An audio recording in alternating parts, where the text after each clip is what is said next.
Good afternoon. My name is Eddie Seiler, and I am the Executive Director of the Research Institute for Housing America.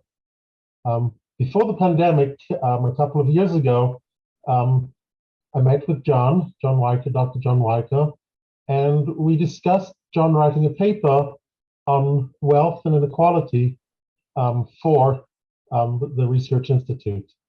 This is really important, as John will show in his discussion, that wealth and homeownership often go hand in hand. Mm-hmm. Unfortunately, I haven't seen John in person since then because of the pandemic, but we were very lucky, to follow on. John's first paper that he wrote a couple of years ago followed the Survey of Consumer Finances, which is run every 3 years through 2016. Last year, when the 2019 data came out, we were lucky enough to be able to engage John again to write an update what's happened in the evolution of wealth among American households since 2016. So today, John will discuss his latest paper. John is a Senior Fellow and Director of the Housing Center and Financial Markets at the Hudson Institute. And he's formerly had many important jobs around DC. From 2001 through 2005, for instance, he was Assistant Secretary for Housing and FHA Commissioner at HUD. And he's previously been Assistant Secretary for Policy Development and Research at HUD and Chief Economist at both HUD and at OMB.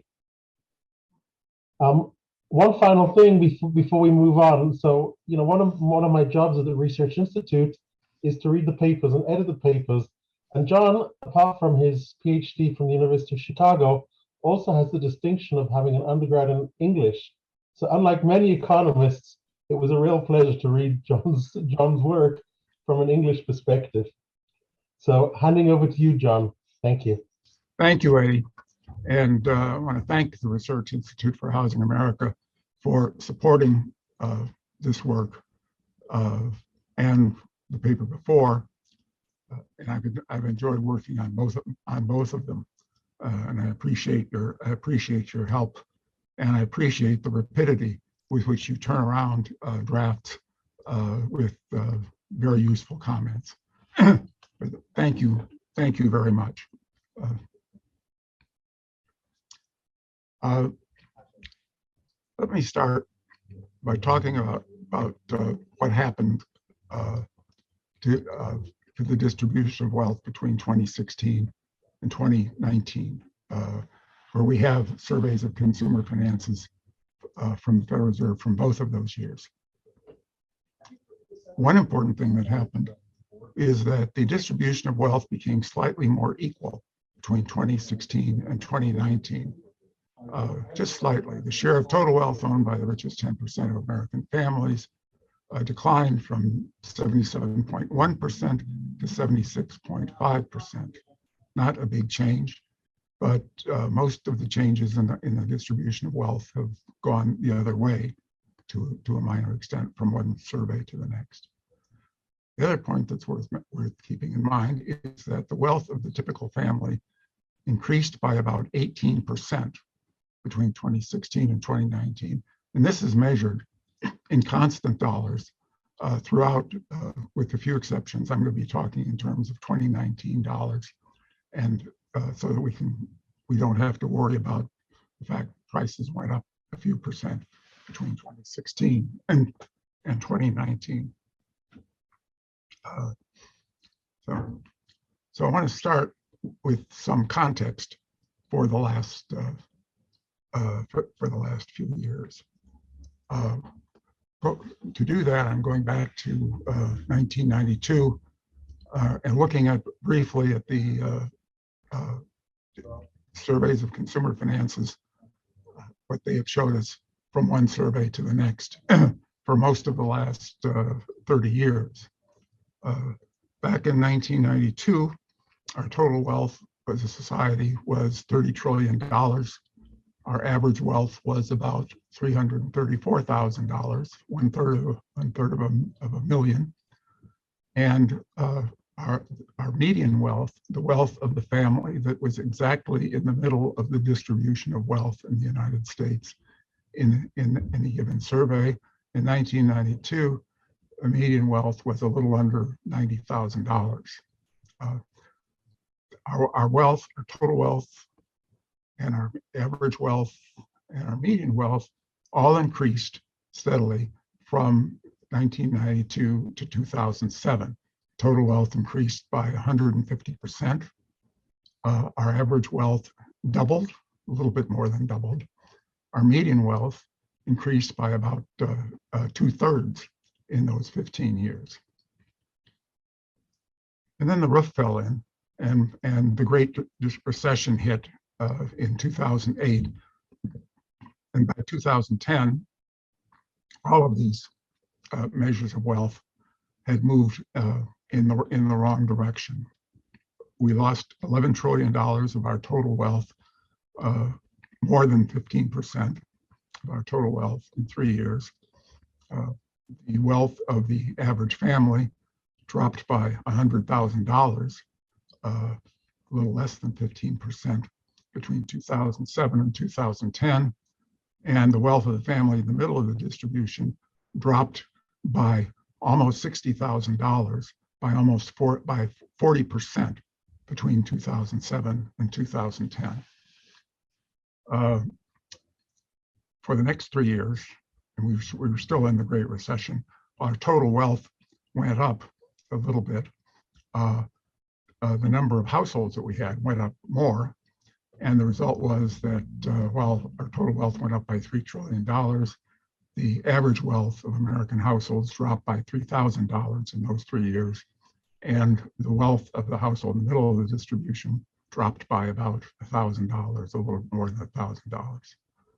From 2013 to 2016, they all increased, but in particular, total wealth and average wealth both increased pretty substantially. $20 trillion more in total wealth, an increase of about 30%, $150,000 in average wealth, an increase of a little bit less than 30%. Our median wealth, the wealth of the family in the middle of the distribution, went up by $14,000, a little less than the others. And then from 2016 to 2019, they all rose, and they all were above what they had been in 1992. And our total wealth and our mean wealth were more than they had been in 2007 before the start of the Great Recession. Our median wealth, the wealth of the family in the middle of the distribution, was still almost $30,000 less than the median wealth had been in 2007. With that as background, let me take a few minutes to explain the difference between wealth and income, because I'm going to be talking about both of them to some extent. Wealth and income often get confused. Even some of my economist friends ask me from time to time about my research on the distribution of income, my latest research on the distribution of income. And I have never done any research on the distribution of income, and so there is no latest research on the distribution of income. I just let it go, and we go on to talk about the baseball games. But wealth and income are different concepts, and that's important to keep in mind. Wealth is a stock. It is what you own at a given point in time, minus whatever you owe at that point in time. What is your wealth on February 18th of the year 2022, just for an example? Income is something else. Income is a flow. Income is how much you have received over a period of time. And the period of time that we're usually interested in is a year, although for some purposes, we can look at almost any other period of time that's useful, a month, a quarter, 4 or 5 years, whatever you're interested in. The largest category of our income are the wages that we make, our earnings, our wages and salaries. And that's about 60% of all household income in the United States in any given year or any given quarter. There is no category of wealth that corresponds to that category of income. There is nothing that is that translates your income category into a wealth category. While you put you may put your wealth in your wages in your checking account, and you can treat them as wealth while they're in the checking account, but most of our income goes to living expenses or other expenses, and it doesn't remain in our checking account for very long. It's also the case that the largest category of wealth, which is the equity that we have in our home, the value of our home minus whatever we owe on the mortgage on the home, that's a quarter of our household wealth. It's our largest category of household wealth that we have. And here also, there is no corresponding category. There is no income category that corresponds to the equity that we have in our home.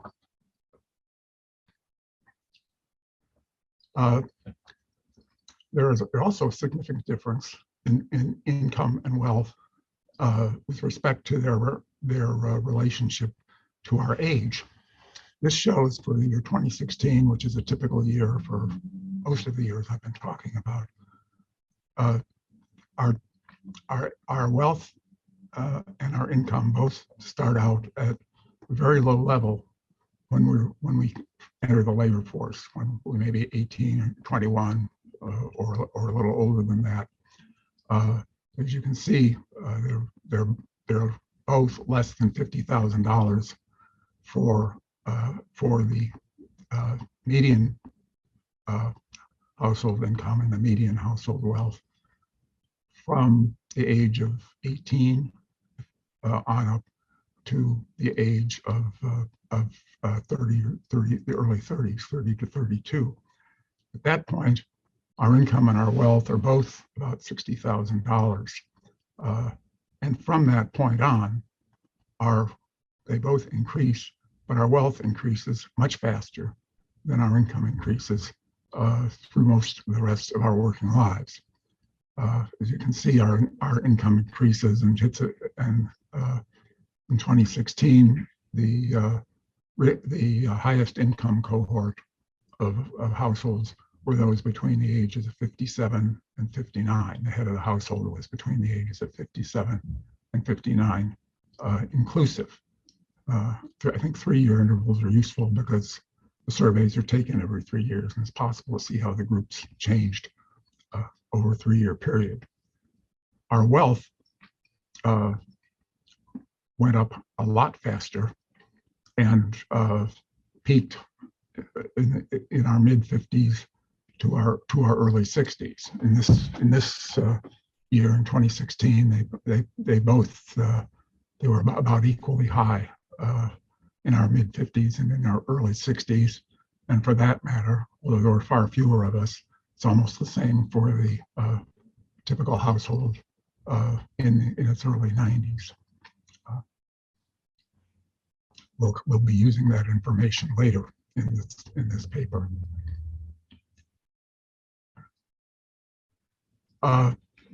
So that's something about our wealth. So what is our wealth? What do we own? What are the categories of our wealth? Well, most of us, nearly all of us, have a checking account, and the money in the checking account is an asset as long as it's in the checking account. Almost as many of us had cars. 85% of us had cars, and and may have had other vehicles as well. Almost 2/3 of us own our homes, and a little over half of us have retirement accounts, IRAs, and other kinds of retirement accounts. These asset categories constitute almost half of our total wealth in both 2016 and 2019, and most of us own them. Most of us have all four of those categories. Now, you'll notice that there's another category here, publicly traded stock, which is much less commonly owned. Only 15% of us have publicly traded stock as one of our assets. Now, that is a little bit complicated because we can own stocks in many different ways. And the 15% of us who own stocks are the people who own stocks in publicly traded companies, and they own stocks in their own name. There are a few stocks in my name, a few stocks in my wife's name, and so on. Most of us, however, who own stocks indirectly. When we own stocks through our retirement accounts, that is considered to be indirect ownership. So that also is the case for stocks that we hold in trusts.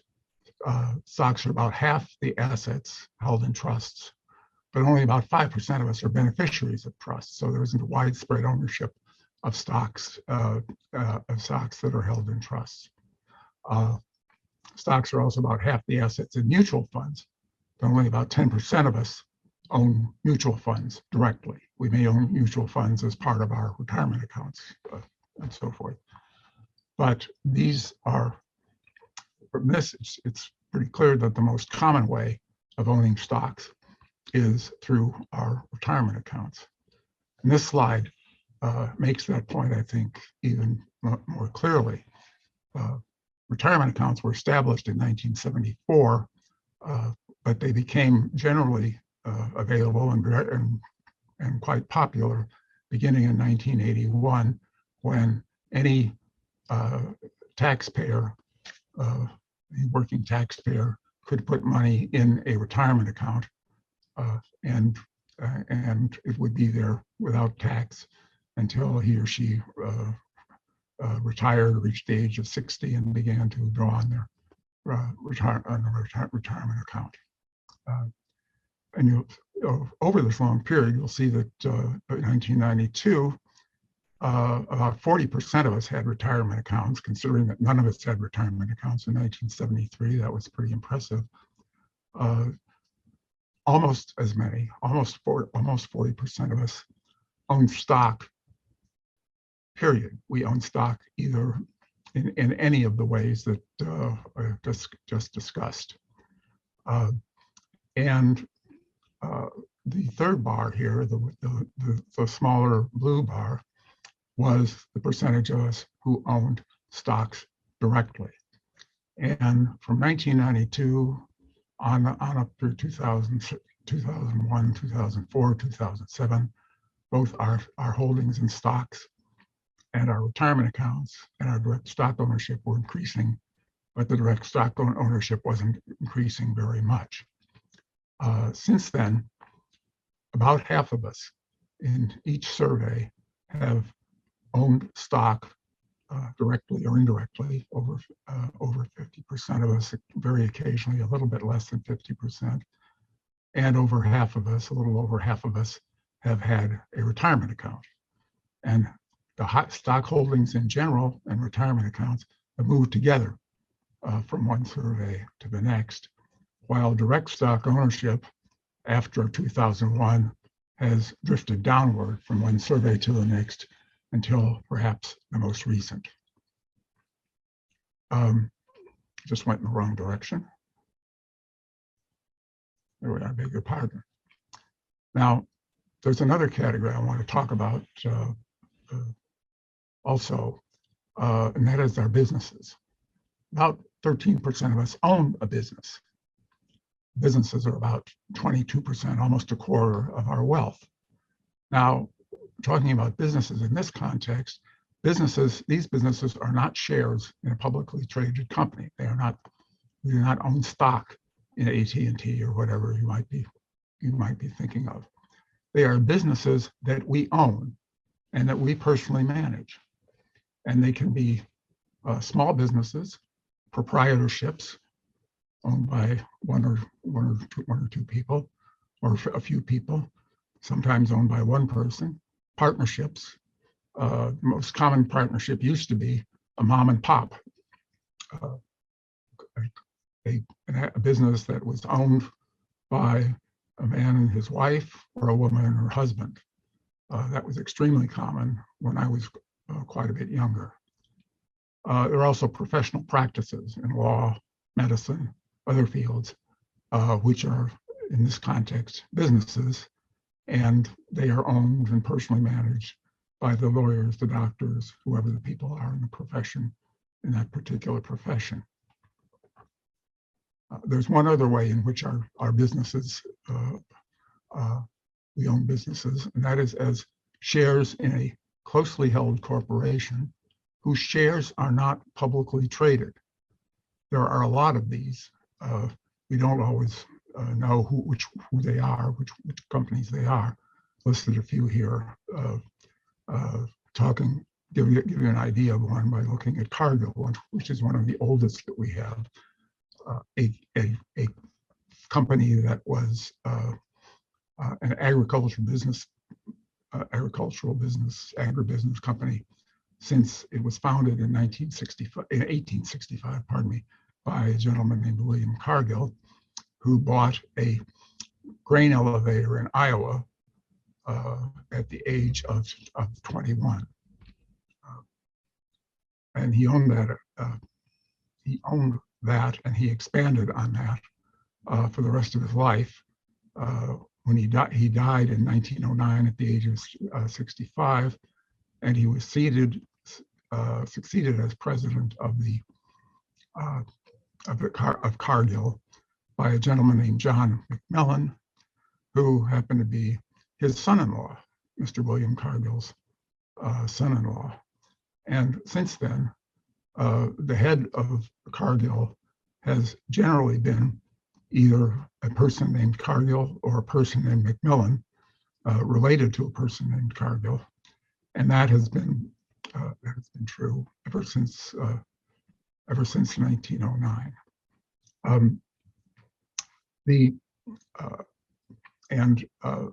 It is still a Cargill and McMillan business.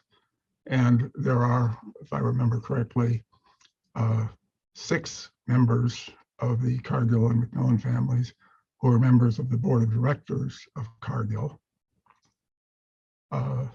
And there are quite a few people who are members of the Cargill family who are not on the board of directors. 14 of the members of the Cargill and McMillan families are billionaires. It is a closely held corporation and a very profitable one. Mars is somewhat similar. Publix is a little different because it's not a national business, but these are all examples of closely held corporations. Now, when we think about wealth, we tend to classify households by how wealthy they are. We focus on the richest 1% or 5% or 10% or whatever else we're interested in looking at. We don't give much attention to anybody else. We don't give much attention to poor people, their wealth, except that they don't have much of any. And we don't give much attention to the people in the middle of the distribution of wealth. It's useful to look at who is rich, and it's useful to classify households by the size of their wealth. It's also useful and illuminating to classify households by the composition of their portfolios, what the assets are that they own and what the liabilities are that they have, not just the size of their portfolios. Looking to take a quick look at the relative size of the assets of the rich, the poor, and those in between. In 2016, the rich had $71 trillion out of our total wealth of $93 trillion. And by 2019, their wealth had increased by 2.25 million in the previous 3 years, a 3% increase. Families in the middle owned the rest of the wealth of households in the United States, $21 trillion. between 2016 and 2019, the net worth increased by about $1.5 trillion, increased by about 7%, more, a higher percentage than was true of the rich. The poor in 2016 had negative $304 billion in wealth. That's a minus sign in front of that dollar sign and that 304. And in 2019, they also had negative net worth. They were a little poorer than they had been in 2016. They were as a whole, $23 billion poorer than they had been 3 years earlier. Their wealth had declined by over 7%. Okay. Now, these three categories are stable categories. The dividing lines between them don't change much from one year to the next. The richest 10% of us had at least $1,190,000 in net worth in 2016. And 3 years later, we had at least $1,220,000 in 2019. They were a little bit richer. The poorest 30% had no more than $19,000 in 2016 and no more than $24,000 in 2019. As a group, in fact, their total net worth was negative in both 2016 and 2019, as a point I have just made. And also, in both years, over 35% of the poorest households owed more than they owned. In between, there are the 60% of us who are in the middle. Everyone with more than $24,000 in wealth on up to everyone with $1,220,000 in wealth. Those boundaries have been pretty stable from one survey to the next, going back at least to 2007. As addition to stable categories, the division into rich, the poor, and the middle establishes households on the basis of what their assets were, what their portfolios consisted of. The rich had one kind of portfolio, the families in the middle had another, the poor families had yet another. And the composition of the wealth of each group didn't change much during the Great Recession or since. And it is slightly different, it is sharply different, pardon me, for the three groups. Taking a look at each of them, the richest 10%, the millionaires, own and manage businesses and invest in publicly traded stocks. And that is over half of the wealth of millionaires. 45% of them own and manage business. That's a little more than a quarter of their wealth. Nearly all of them own publicly traded stock, and that's also more than a quarter of their wealth. The ownership of stock, the ownership and management of a business is over half the wealth of the millionaires in our country. Nearly all of them own their own home, and nearly all of them have retirement accounts. Together, these amount for about a quarter of their wealth. But their businesses they own and manage, and the businesses and the stock that they own in publicly traded companies are their main portfolios. They are essentially entrepreneurs and investors. At the other end, we have the poor, with the negative net worth in 2016 and 2019, and with a median wealth of less than $2,000 in both years. 70% of them owned a car in 2016, and a few more, 72% owned a car in 2019. And that was not only an asset for the poor, it was twice as valuable as anything else that they owned. And that's net of whatever they owned in the car. The total value of the cars that poor families owned in 2016 was $194 billion, net of whatever they owned on the car. In 2019, it was a little bit less, $180 billion, again, net of whatever they owned on a car. The average value of the car was a little more than $7,000 in 2016, a little less than $7,000 in 2019. Nearly all of them had checking accounts in 2016 and 2019. the total balance in their checking accounts when they were asked as part of the survey of consumer finances, the total value of their checking accounts was $83 billion in 2016, $99 billion in 2019. The average balance was $2,300 in 2016, $2,700 in 2019. Now, at that level, I think most of us would be considering our checking accounts as necessities. And we might think about them as assets, but they are first and foremost necessities. If you don't have a car or access to a car and you don't have a checking account, you're in a difficult position. The assets, the most important assets that the poor had were necessities for daily life.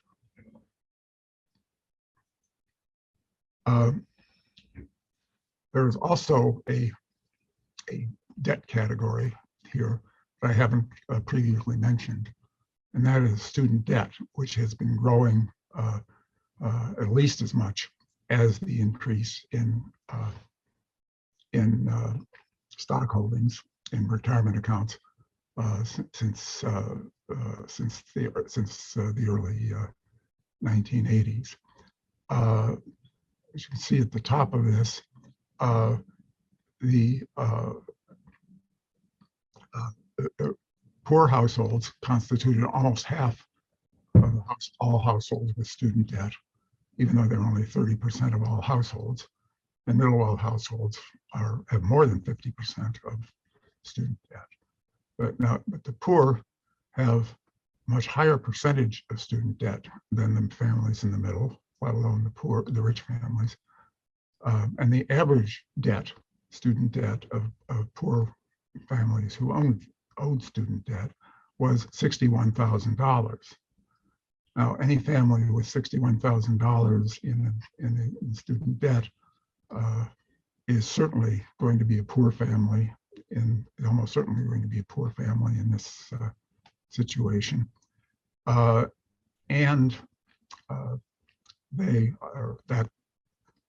debt is enough to generate a negative net worth for most of the poor families that have student debt. It's also the case that student debt is higher for younger adults than it is for middle-aged and older adults, in particular for households in their 30s who have an average debt of $48,000, which is certainly substantial if you're in your 30s, especially if you're in your early 30s.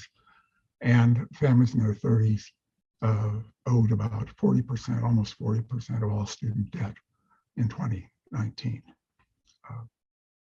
And to mention something that we're going to come to in a few moments in a little different context, you'll notice that when we group households, identify households by race or ethnicity, the Survey of Consumer Finances uses 4 categories: Hispanic households, white households who are not Hispanic, Black households who are not Hispanic, households of other races, or more than one race who are not going to fall into the category of being Hispanic.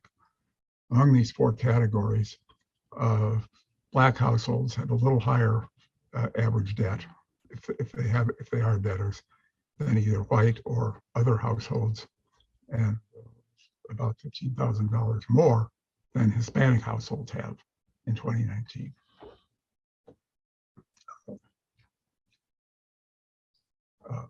That's something about the families that were rich and something about the families who were poor.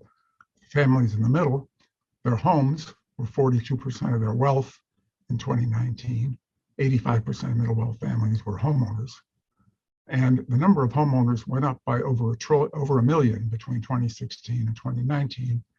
And the equity in their homes went up by over $1 trillion between 2016 and 2019.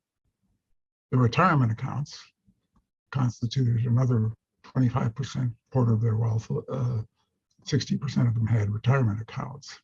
And cars and checking accounts were another 15%, which is not particularly large.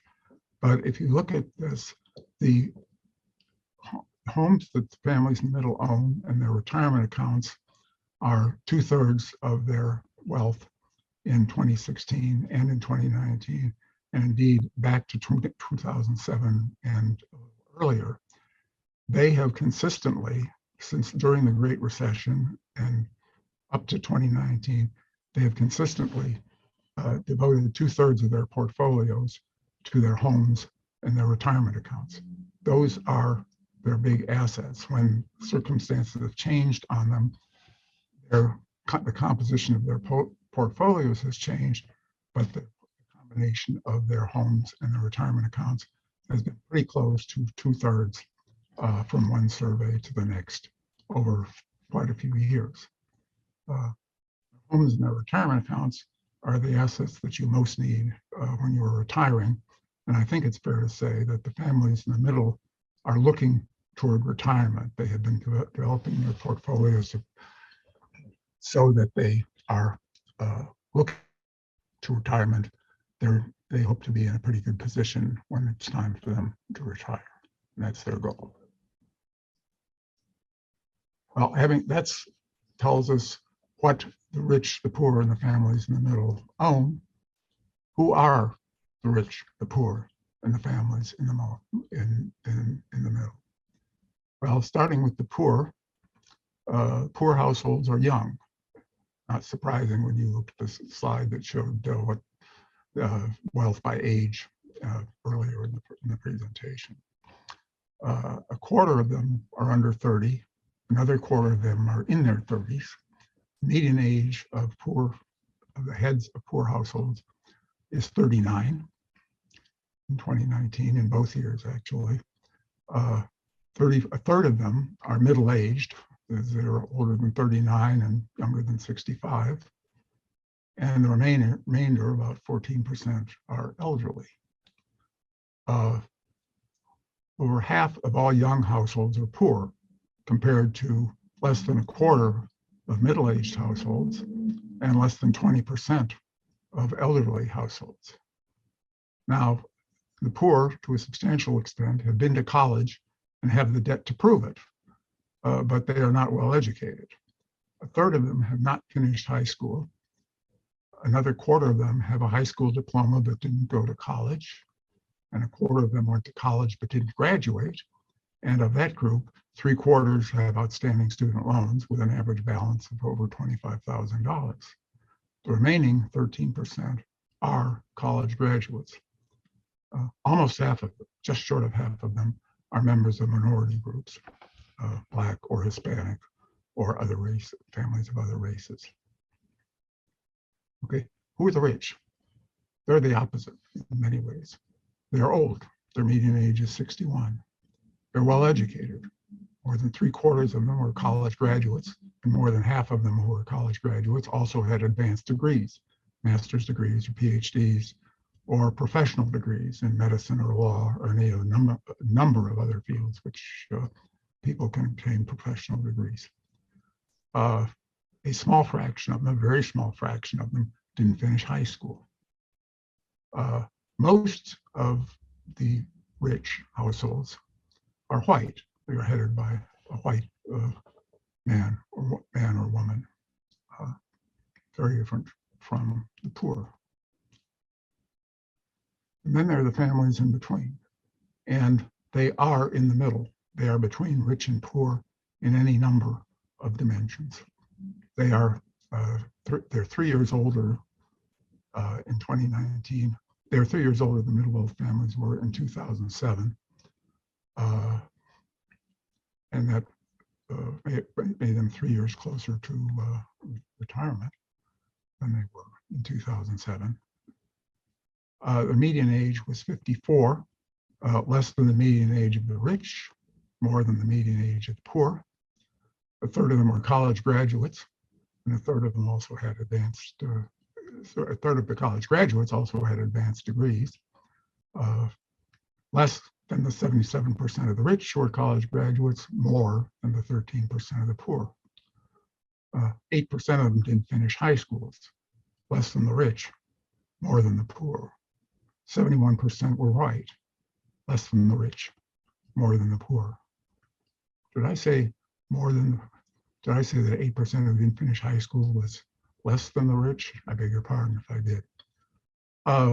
They did not have as much wealth, quite as much wealth as middle wealth families had at the start of the Great Recession. Now, families in the middle, as I just said, had been trying to establish a portfolio that they will enable them to retire in some reasonable degree of comfort. How have they been doing? Well, this slide looks at the attributes of middle wealth households by race and ethnicity in terms of their ability to be looking forward to a comfortable retirement.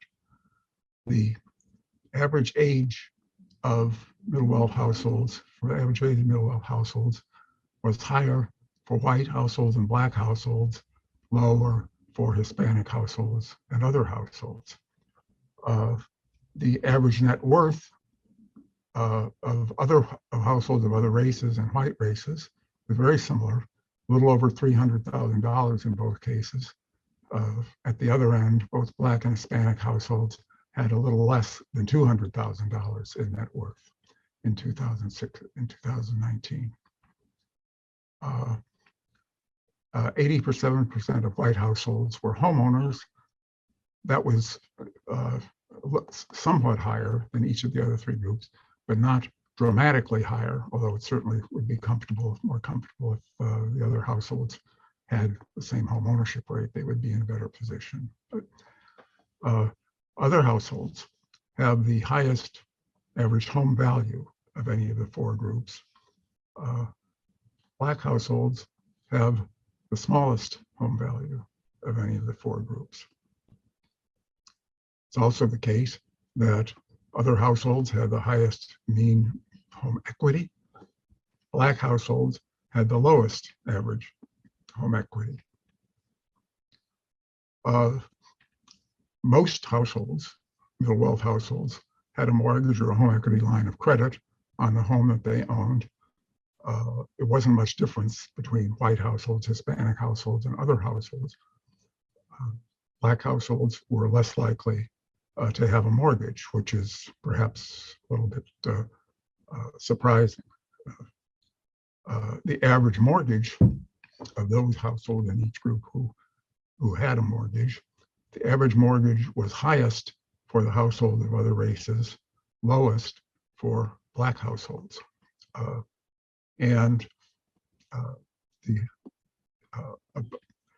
About a third of all middle wealth households owned their home free and clear. The percentage was highest for Black households in the low 40s, about 10 percentage points higher than was true of any of the other three groups. Okay, so how does that add up? How are they doing in terms of getting prepared for retirement? Well, I think it's fair to say that households of other races, or more than one race, that's one group, are best prepared for retirement. Their average net worth is the same as the average for white households, and they're 7 years younger on average. Black households are the least well prepared. Their average net worth is slightly lower than the average for Hispanic households, and they're 7 years older. And their average net worth is substantially less by $100,000 on average than the net worth for white households or households of other races. Okay, what happened to these households between 2007 and 2019? What happened to middle wealth households? Well, average wealth for middle wealth households dropped by about $70,000 between 2007 and 2010, by over 20% in 3 years. It dropped a little more between 2010 and 13.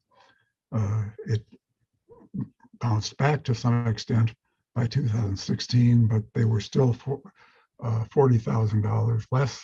They were $40,000 less in wealth in 2016 than they had in 2007. The home ownership rate of middle wealth households dropped from 2007 to 2010 and dropped further for 2013 before beginning to rise again in 2016. Almost 90% of them owned their home in 2007. More than 80% did in each of the other next three surveys. The average equity in their home was over $150,000 in 2007. It dropped by over $40,000 in 3 years, a big drop. Dropped a little bit more by 2013. It began to recover a little bit by 2016.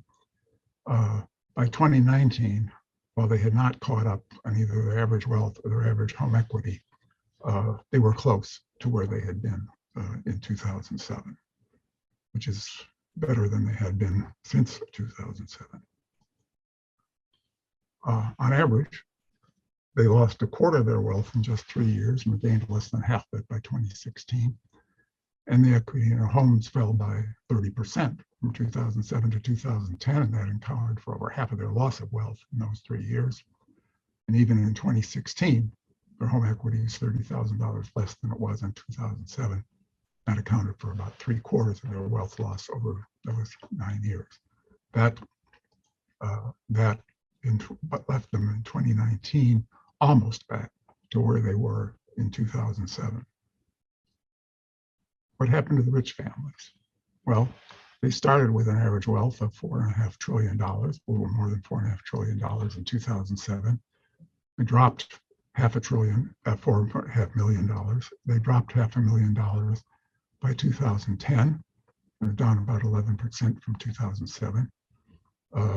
That's about what they had in 2013. Then they recovered, and more than recovered, between 2013 and 2016. Their average wealth was $5,300,000 in 2016, 15% higher than it had been in 2007. Remember, these are all in constant dollars, and increased further by 2019. Their share of total wealth increased from 2007 to 2016 before dropping slightly, as I mentioned at the beginning, by 2019. But they are probably came through the Great Recession in better shape than anybody else. What happened to poor families is pretty uninspiring. Median wealth in 2007 was $3,500. Median wealth in 2010 was about a quarter of that, a little less than $800. And they still had less wealth in 2013. Their median wealth was about $550. These are awfully small numbers to be looking at in this context. In 2016, their wealth recovered to some extent. It was still less than $1,000.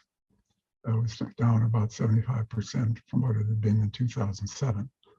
And by 2019, although they had a further improvement in their median wealth, their wealth was less than half the wealth they had in 2007.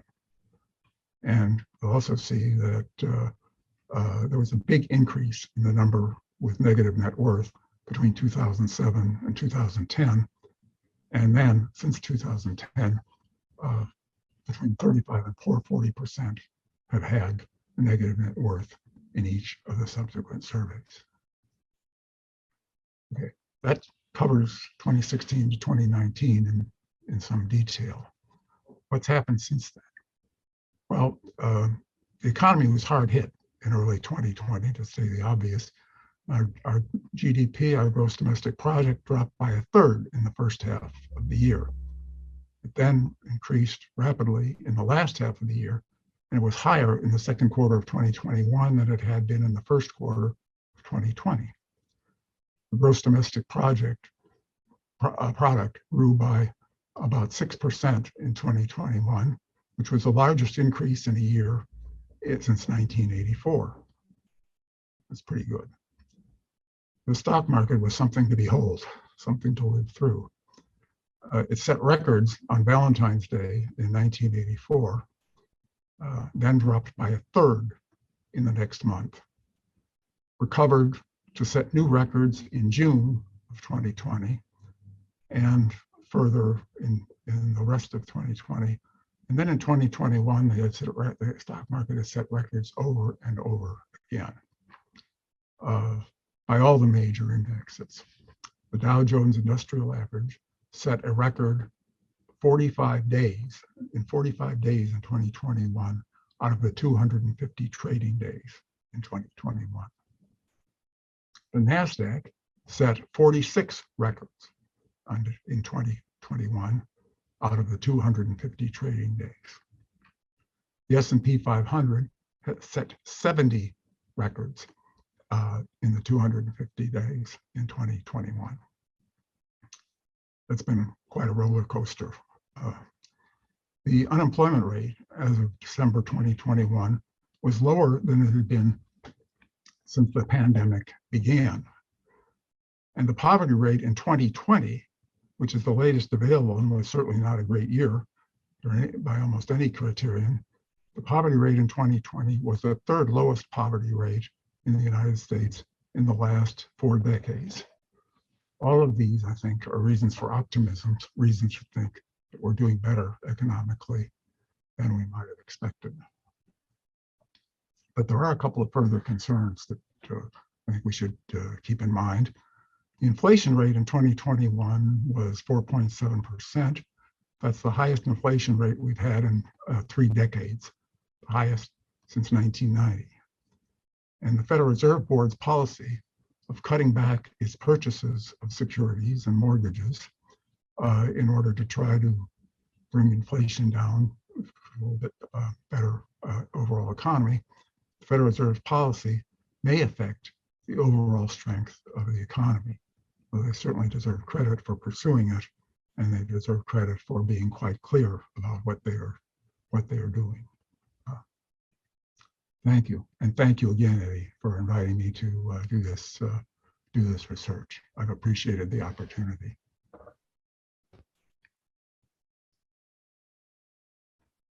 Thank you, John. That was welcome. Very, very informative. And I actually want to pick up on your concerns in your last slide where you show inflation. Sure. So the recent CPI, the recent Consumer Price Index, was actually 7.5%. And you know, my first question really is with current inflation running at 7.5%, can you elaborate on how homeowners are actually shielded from many of inflation's effects? Well, we are, and we generally have been in other situations where there was inflation. We bought our house, our one and only house, during the inflation of the late 1970s, with a mortgage rate of 9%, which was pretty high by historical standards. But I had been hearing from people in the industry, in the housing industry in one way or another, about how much better off they would be if the inflation rate came down below to at least 13% from where it was in the mid 1970s. Our son and his family just refinanced their mortgage at 2.5% last year. So they're reasonably well protected in that respect. But it certainly is useful to have an asset whose value is likely to increase in the present circumstances. That's a plus. I think there's no guarantee for any asset that will be the case, but it's been that part of our economy has been doing pretty well during the last 2 years. Yes, that's, you know, we often talk at the Mortgage Bankers Association about, you know, home ownership and wealth building, and definitely, you know, what stands out for me in one of your slides was the statistic that for middle wealth homeowners, you know, that actually for all middle wealth people, 42% of their wealth is in their home equity. Yeah. So that's and the home equity went up by more than $1 trillion between the 2016 and 2019 surveys. That's a very, very stark slide. But getting back to your experiences of inflation, and a lot of your paper, talks about the differences between different groups, race, ethnicity, and ages. What groups do you think will be most adversely affected by inflation, vis-a-vis their assets and wealth in the coming years? Well, they will be, first of all, they will be the poor families who haven't got much to start with, and may find the value of that decreasing over the next few years if inflation continues. It's really a potential problem for many of us. It's a difficult position that economic policymakers have been in to be facing inflation at this rate, and to be confronting the need to do something about inflation in a situation where the economy has been improving for the last few years. There is a way to go. It's going to be difficult. I'm very glad that we're homeowners. I'm very glad that our son and his family are homeowners. And I'm very glad that my wife's sister is a homeowner, and that's the immediate family that we have. So far, so good. And I would knock on wood if I were a person who was somewhat superstitious. Right. And definitely, people are talking about rents, going up by double digits and record low vacancy rates in rental housing. So definitely home ownership is, is if it's the right thing for a family, can definitely help shield them from its inflation. One other thing that you talk about is again, to reiterate, the $1 trillion in home equity increase between 2016 and 2019. What we've seen in recent months is extremely high, double digits house price appreciation. And a lot of people are talking about that being what we call affordable migration, in that people are able to move for their jobs. Do you see this coming to an end as COVID ends, hopefully, and that in the next 3 years, between 2019 and 2022, when the next survey will come out, that inequality will be will go up again, or what's your feeling on current trends? Well, I think I never liked the part of my job in the government which was forecasting the housing market, but I got paid for it, and so I have no right to complain. I think in that respect, I think it's going to be a difficult situation if the process of if we are not able to bring the economy into an improving position in dimensions other than the stock market and some other assets. I think I'm inclined to be somewhat optimistic. I am impressed with the fact that the Federal Reserve has been pretty open about what they are doing. They have announced in advance what they were doing in terms of buying securities and buying mortgages, so that people could not get caught short, so to speak, by what happens when it happens. And it's been happening since November. William McChesney Martin, of course, is famous for saying that his job as chairman of the Fed was to pull the punch bowl away just when the party started going good. To some extent, that is what the current Federal Reserve has needed to do, but they have been quite open about what they are doing, and I think they deserve credit for it in a very difficult situation. So I'm reasonably optimistic, I think. But I'm very glad that I owe nothing on my mortgage, and I intend to keep it that way. Thank you. I want to thank Dr. Weicher for a very intriguing hour, and I also want to thank him for working with us, and hopefully we'll be able to get together in person soon once Omicron really dies down. So thank you very much, everybody.